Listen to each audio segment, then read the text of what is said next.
তো নমস্কাৰ বন্ধুসকল, মোৰ ইউটিউব চেনেল আসাম গভৰ্ণমেণ্ট জবছলৈ আপোনালোকক পুনৰ এবাৰ স্বাগতম জনাইছোঁ অন্য এটা নতুন ভিডিঅ'লৈ। আৰু থাম্বনেইল দেখি আপোনালোকে ইতিমধ্যে গম পাইছে যে ভিডিঅ'টো মই আজি কিহৰ ওপৰত বনাবলৈ গৈ আছোঁ। গতিকে আৰু এটা ভাল খবৰ আহিছে আমাৰ মাজলৈ যে CISFৰ হেড কনষ্টেবলৰ বাবে প্ৰায় 403টা পোষ্ট মুকলি কৰা হৈছে। বিশেষকৈ এইটো স্পৰ্টছ কোটাৰ বাবে, ঠিক আছে, যিবিলাকৰ খেলৰ চাৰ্টিফিকেট আছে, স্পৰ্টছৰ চাৰ্টিফিকেট আছে, নেশ্যনেল হওক ইণ্টাৰনেশ্যনেল হওক, তেওঁলোকৰ বাবে এইটো পোষ্ট ওলাইছে। গতিকে অতি সোনকালে আপোনালোকে এপ্লাই কৰিব পাৰে। গতিকে ইয়াৰ ডেটো অলৰেডি আৰম্ভ হৈ গৈছে। গতিকে গোটেই ডিটেইলছখিনি আজিৰ ভিডিঅ'টো আমি আৰম্ভ কৰিম বা ভালদৰে বুজাই দিম আপোনালোকক। কিবা অসুবিধা পালে আপোনালোকে মোক কমেণ্টত কমেণ্ট কৰিব পাৰে। আৰু যদি মোৰ চেনেলটো যদি নতুনকৈ আহিছে প্লিজ এবাৰ ৰিকুৱেষ্ট কৰিছোঁ, এবাৰ ছাবস্ক্ৰাইব কৰি লওক যাতে এনেকুৱা ধৰণৰ ভিডিঅ' আপোনালোকে সদায় চাই থাকিব পাৰে, ঠিক আছে। তো আহক ভিডিঅ'টো আৰম্ভ কৰোঁ। কি বুলি কৈছে যে CISF has released an official notification for the recruitment of 403টা হেড কনষ্টেবল পোষ্ট, ঠিক আছে। CISFে কি এটা নটিচ জাৰি কৰিছে 403টা হেড কনষ্টেবল পোষ্টৰ বাবে, ঠিক আছে। যিবিলাক ইণ্টাৰেষ্টেড আৰু এলিজিবল কেণ্ডিডেট হয় তেওঁলোকে CISFৰ যিটো অফিচিয়েল ৱেবছাইট হয় তাত গৈ এপ্লাই কৰিব পাৰে, ঠিক আছে। আৰু লাষ্ট ডেট কিমান বুলি কৈছে 6 জুন 2025 লাষ্ট ডেট আছে। তাৰ আগতে আপোনালোকে এপ্লাই কৰিব লাগিব, ঠিক আছে। আহক তাৰপিছত কি কৈছে আমি চাই যাওঁ। কেতিয়া আৰম্ভ হৈছিল? 18 মে'ৰ পৰা আৰম্ভ হৈছে আৰু 6 জুনত শেষ হ'ব, ঠিক আছে। CISF FRECTT.CISF.government.in এইটো অফিচিয়েল ৱেবছাইট হয়। তাত গৈ আপোনালোকে অনলাইন এপ্লাই কৰিব লাগে বুলি কৈছে, ঠিক আছে। আৰু পে' লেভেল কিমান হ'ব? পে' লেভেল 4ত আপোনালোকক দৰমহা দিয়া হ'ব প্ৰায় 25,500 পৰা 81,100 টকা পাৰ মান্থ আপোনালোকক দৰমহা দিয়া হ'ব বুলি কৈছে। আৰু লগতে বিভিন্ন ধৰণৰ এলাউন্সবিলাক থাকিবই। পোষ্ট ডেট 14 তাৰিখে পোষ্ট কৰা হৈছে 403টা ভেকেঞ্চিৰ বাবে, ঠিক আছে। তাৰপিছত তললৈ আহক কি কৈছে। এপ্লিকেশ্যন ফিজ কিমান ল'ব বুলি কৈছে। For UR EWS and OBC কেণ্ডিডেটৰ বাবে 1000 টকা লোৱা হ'ব। আৰু ফৰ ST SC কেণ্ডিডেটৰ বাবে এটকাও মানে এপ্লিকেশ্যন ফিজ লোৱা নহয় বুলি কৈছে। আৰু পে'মেণ্ট মোড অনলাইন, আপোনালোকে অনলাইন পে'মেণ্ট কৰিব লাগিব, ঠিক আছে। তাৰপিছত ইম্পৰ্টেণ্ট ডেটবিলাক অলৰেডি মই কৈ দিছোঁ কেতিয়া আৰম্ভ হৈছে। 18 মে' 2025 পৰা আৰম্ভ হৈছে আৰু লাষ্ট ডেট হৈছে অনলাইন এপ্লাইৰ 6 জুন 2025, ঠিক আছে। আৰু মিনিমাম এজ কিমান বিচাৰিছে? 18 বছৰ আৰু মেক্সিমাম এজ বিচাৰিছে 23 বছৰ, ঠিক আছে। Age relaxation is applicable as per rules.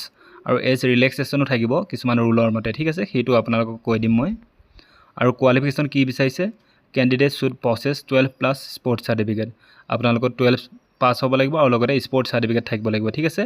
National হওক, ষ্টেট লেভেলৰ হওক বা ইণ্টাৰনেশ্যনেল খেলা আপোনালোকে স্পৰ্টছ চাৰ্টিফিকেট থাকিব লাগিব, ঠিক আছে। তো হেড কনষ্টেবল 403টা পোষ্ট বুলি কৈছে। তো ইমানলৈ আপুনি কথাখিনি বুজি পাইছে। এতিয়া কেনেকৈ এপ্লাই কৰিব লাগে মই অলপ এটা আভাস দি দিওঁ। এপ্লাই অনলাইন বুলি কোৱাৰ লগে লগে যিটো ক্লিক হেয়াৰ অপশ্যন দেখিছে তাত ক্লিক কৰাৰ লগে লগে এটা নতুন পেজ খোলা যাব। যিটো পেজ খোলা যাব মই তাৰ ডাইৰেক্ট লিংকটো আপোনালোকক ডেছক্ৰিপশ্যনত দি দিম।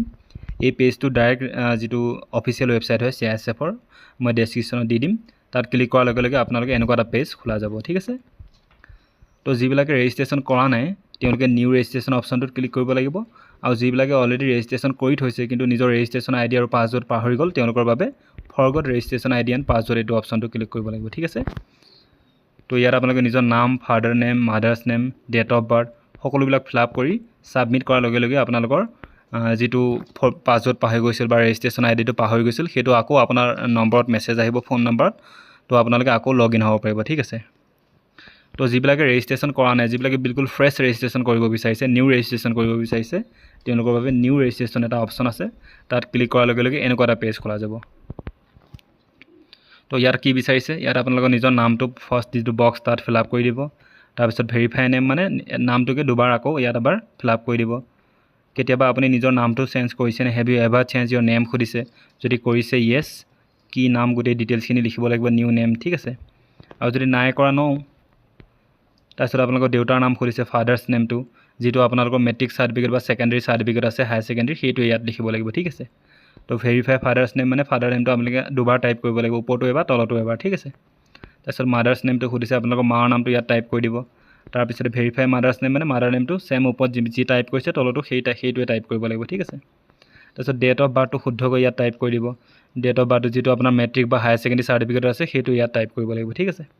ভেৰিফাই ডেট অফ বাৰ্থ মানে ওপৰত যিটো ডেট অফ বাৰ্থ আপোনালোকে টাইপ কৰিছে সেইটো ইয়াতো টাইপ কৰিব লাগিব। তাৰপিছত আপোনালোকৰ জেণ্ডাৰ সুধিছে, মেল, ফিমেল নে ট্ৰেন্সজেণ্ডাৰ, ঠিক আছে।